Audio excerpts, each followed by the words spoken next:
Thank you so much, Elon, for being here at Build. I know you started off as an intern at Microsoft. You were a Windows developer, and of course, you're a big PC gamer still. You want to just talk about even your early days with Windows and the kinds of things you built? Well, actually, it started before Windows with DOS. I had one of the early IBM PCs with MS-DOS, and I think it had like 128K in the beginning, and then it doubled to 256K, which felt like a lot. I programmed video games in DOS, and then later in Windows. I remember Windows 3.1.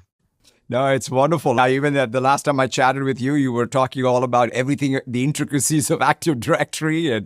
And so it's fantastic to have you at our developer conference. Obviously, the exciting thing for us is to be able to launch Grok on Azure. I know you have a deep vision for what AI needs to be, and that's what got you to get this built. It's a family of models that are both response and reasoning models, and you have a very exciting roadmap. You want to just tell us a little bit about sort of your vision, the capability. You're pushing on both capability and efficiency. Maybe you can just talk about a little bit of that.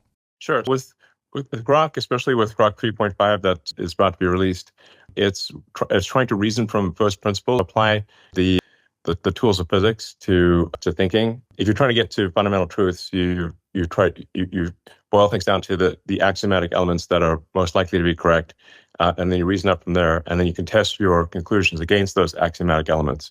And in physics, if you violate conservation of energy or momentum, then you're either going to get a Nobel Prize or you're wrong, and you're almost certainly wrong, basically. That's really the focus of Grok 3.5 is sort of fundamentals of physics and applying physics tools across all lines of reasoning, and to aspire to truth with minimal error. There's always going to be some mistakes that are made, but we aim to get to truth with acknowledged error, but minimize that error over time. And I think that's actually extremely important for AI safety.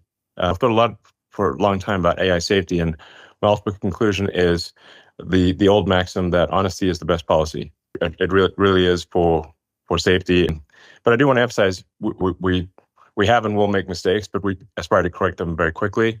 And we are very much looking forward to feedback from the developer community to say, what do you need? Where are we wrong? How can we make it better? And to have Grok be something that the developer community is very excited to use, and where they can feel that their feedback is being heard, and Grok is improving and serving their needs. I know it's in some sense cracking the physics of intelligence is perhaps the real goal for us to be able to use AI at scale. And so it's so good to take that first principles approach that you and your team are taking. And also you're deploying this. One of the things about sort of what you do is you're doing unsupervised FSD on one side, you're doing robotics, of course there's Grok, you're deploying Grok across all of your businesses from SpaceX to Tesla, obviously at X. I would love to one of the themes for this developer conference, Elon, is we're building pretty sophisticated AI apps, right? It's not even about any one model. It's about orchestrating multiple models, multiple agents. Just anything that you're seeing in the real world application side, even inside of your own companies, when you think about even a Tesla or a SpaceX, where you put Grok and the other AI models you're building? It's incredibly important for an AI model to be grounded in reality.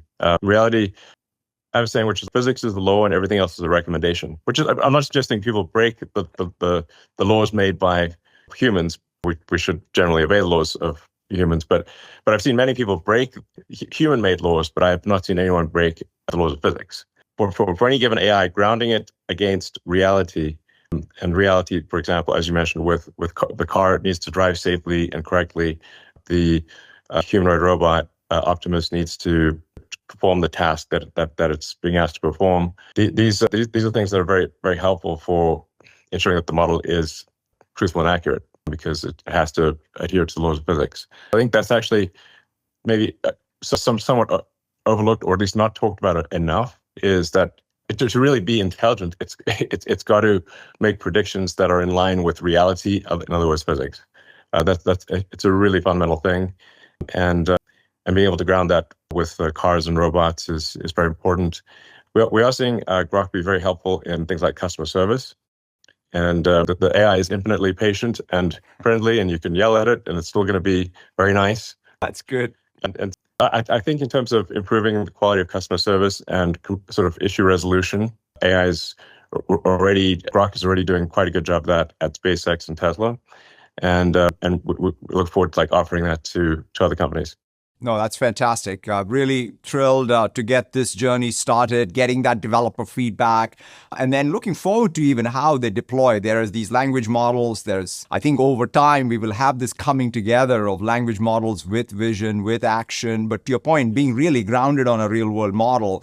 And that, I think, is ultimately the goal here. And so thank you so much, Elon, for briefly joining us today. And we're really excited about working with you and getting this into the developers' hands. Thank you very much. And I can't emphasize enough that we're looking for feedback from you, the developer audience.